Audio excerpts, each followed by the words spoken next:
Good morning all. Hello. Let me know when you're good to go, guys. All good? Tomorrow morning I will be meeting His Excellency the Ambassador of Japan, and in that meeting I seek to convey to him the long-term friendship and respect between Queensland and Japan. It is important that he conveys back to Japan how much we value that partnership. We value it from a social point of view, we value it from an economic point of view. Now, I've reflected on his comments overnight. They are significant and they reflect how many of our trading partners feel. I can't undo the betrayal he feels, but I can make a commitment that this would never ever happen under a government I lead.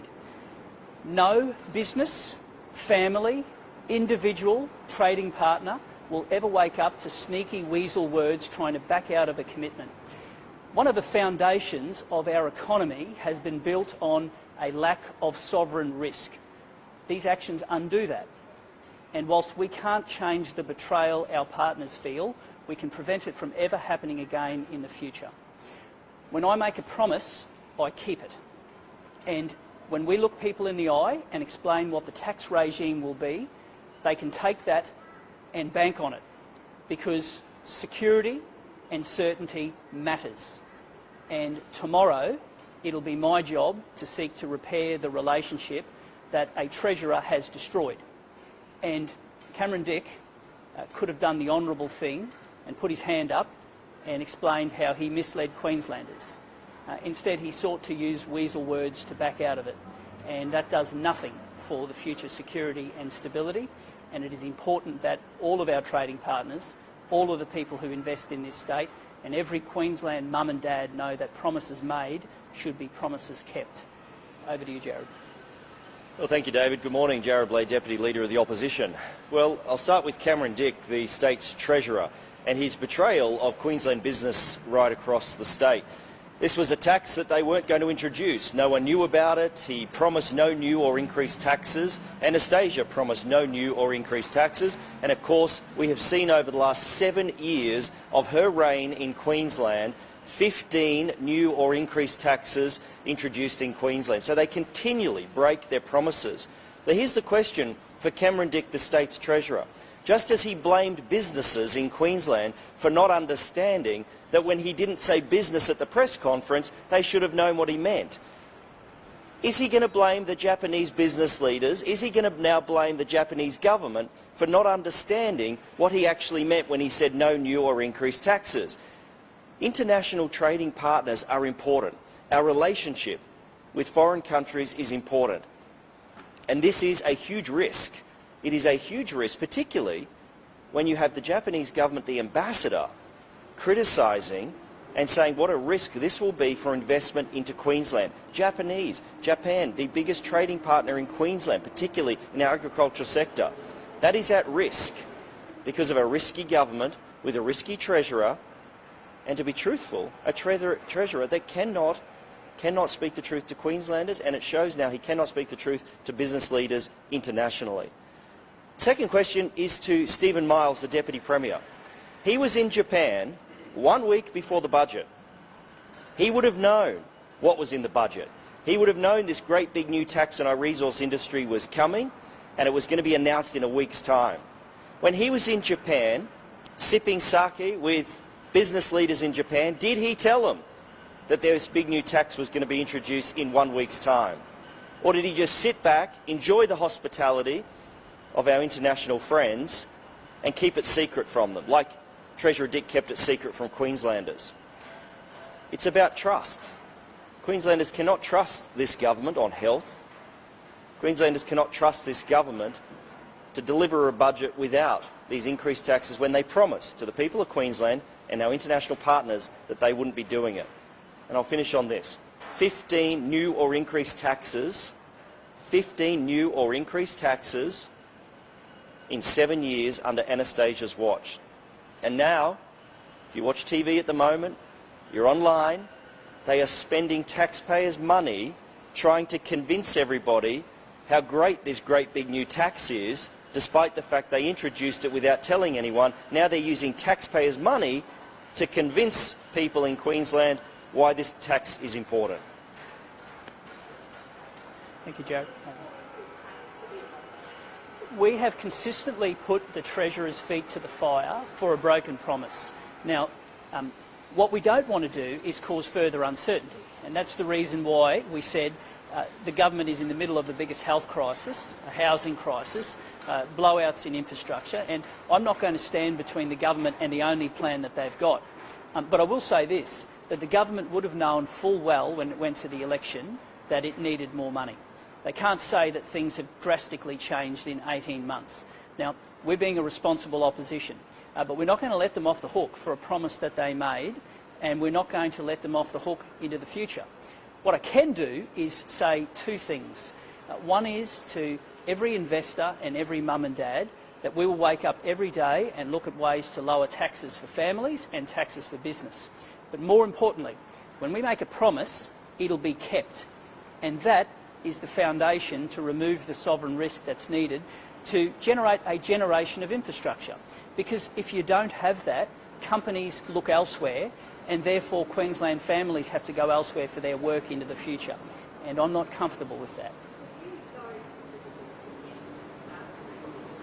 We will look at every tax and every opportunity to lower tax on Queensland families and Queensland businesses. That's what good governments do. But more importantly is you don't ever back out of a commitment. And when we say we're going to do something, we will honour it.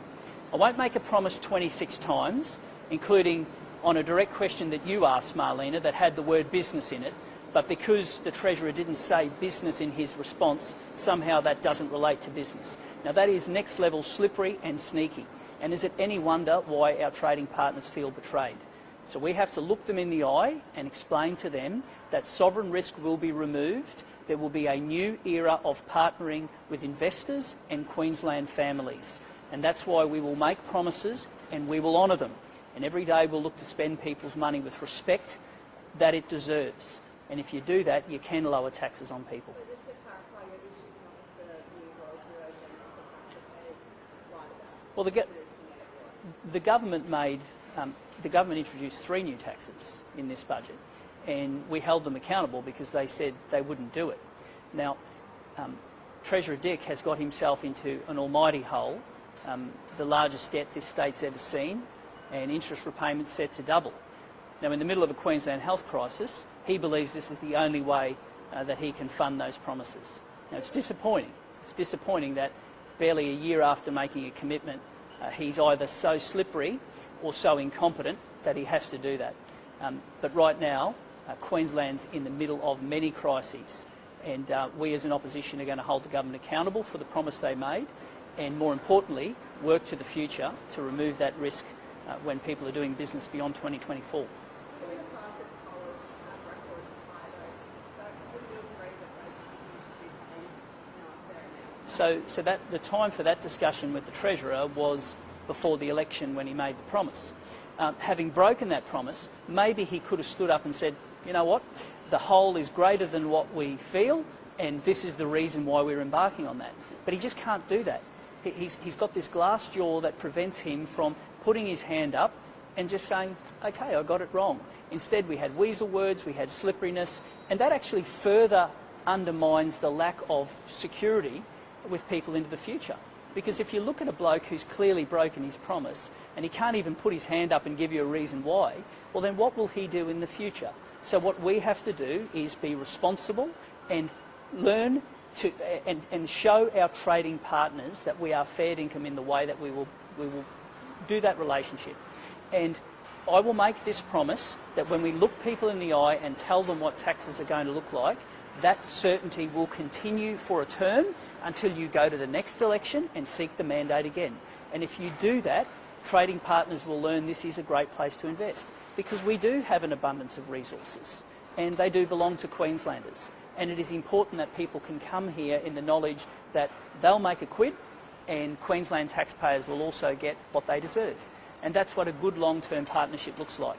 And in this case of Japan, it'll start tomorrow morning. It'd be nice for the Treasurer to put his hand up and just be honest with people and say that he got it wrong and the reasons why he's changed his mind. But I expect 26 times will become 27 and 28, and he'll continue to double down, and that does nothing for the future security of people wanting to invest in this great state. So when you say lower taxes for Queensland families and businesses, do you mean coal companies? I mean everyone who earns a living in Queensland. If a government isn't waking up in the morning looking for opportunities to lower taxes for people who live here and invest here, well then it's not serious about driving economic growth and reform. Of course that's what you should do. Good governments should always look at ways of lowering taxes on people and lowering taxes on business. When you lower taxes on business, you drive investment. When you lower taxes on individuals, it makes it easier for them to be able to get about their business and want to choose your state. And right now I understand why both of them feel betrayed. David, on lobbying, you constantly attack the government over an actor and lobbying and consulting. On your pecuniary interests, you've got a zero consulting business and government strategy listed there. Yeah. Can you clarify why that's on your pecuniary interests and are there any clients for that business at the moment? No, there's not. It's a historical thing. Yeah, so is there any reason why it hasn't been updated, or is no money you're receiving money from it? No. Just another matter, before the 2020 election, they said it had plans to review the Tenancy Act, including gestation limits, council arrangements and protections against abortion and coercion. Do you think any of that review is coming in? Well, I hope people saw the way I conducted myself when that was discussed last time. They should never be party votes, ever. Matters of life or death should always be individual conscience votes, and that will always be the way that I conduct myself.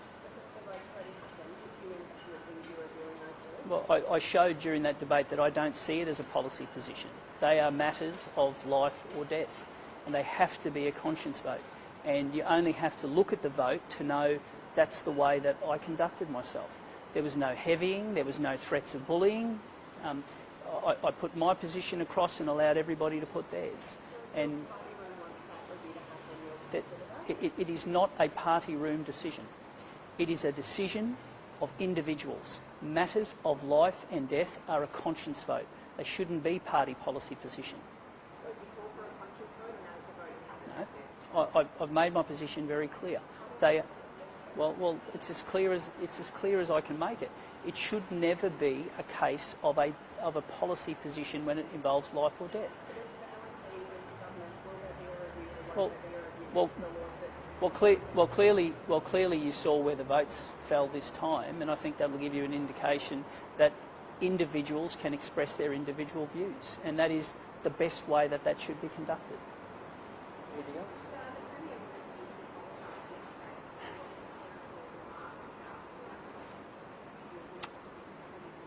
Yeah. Well, let's go through a few things. In this case, you've got a report that shows that you have to uncouple the Integrity Commissioner from the Office of the Public Service Commission that falls under the Premier's remit. That report initially came forward many months ago and nothing's happened, and this report by the CCC strengthens that. Let me go through a few of the integrity inferno burning through this government at the moment. So we've got a culture that is toxic that starts from the top down. We have a state archivist marched out the door, an integrity commissioner who comes under the heel of the Public Service Commission. We have Labor backbenchers wanting to know who whistleblowers are so that they can stomp all over them, and the Premier wants an apology. Talk about third-term behaviour. I think she might have been there a term too long if she thinks she's entitled for an apology for Queenslanders asking questions of a government that has a major issue with integrity.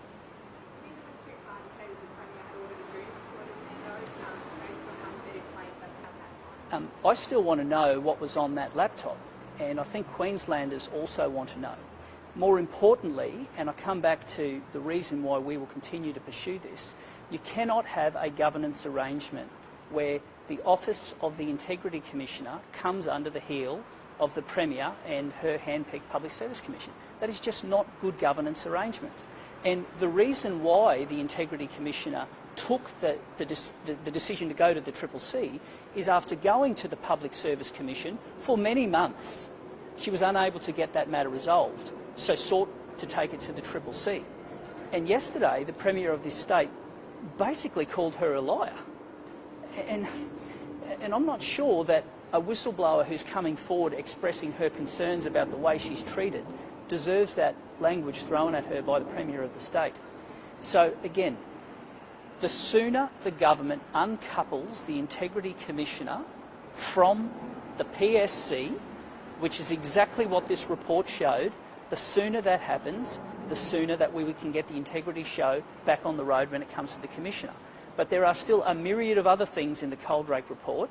It addressed commercial incompetence. The Premier still hasn't addressed Wellcamp. It spoke about a broken process of governance. We're still about to have dodgy estimates where ministers will be given protection rackets. We still have a culture of fear in the public service.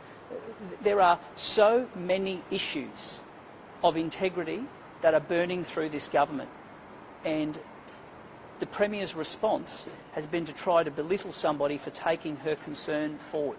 I repeat, what are the nature of the matters on that laptop, and when will the PSC be uncoupled from the Integrity Commissioner to give that person the independence they deserve?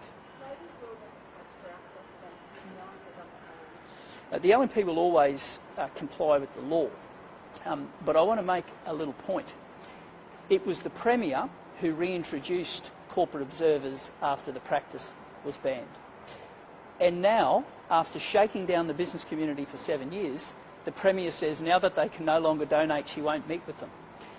But she hasn't addressed the issue of meeting with unions, all 26 of whom are exempt, and give $1 million to the Central campaign, plus pick winners in individual seats.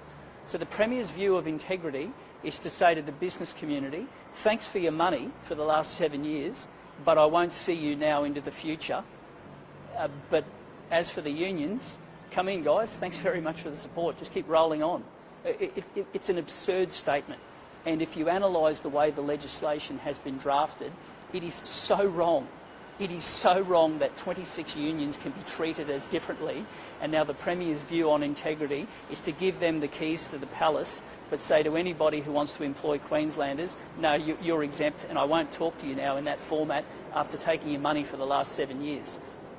This government has an integrity issue, and the more I see it, the more I realise it, and I think Queenslanders are waking up to it as well.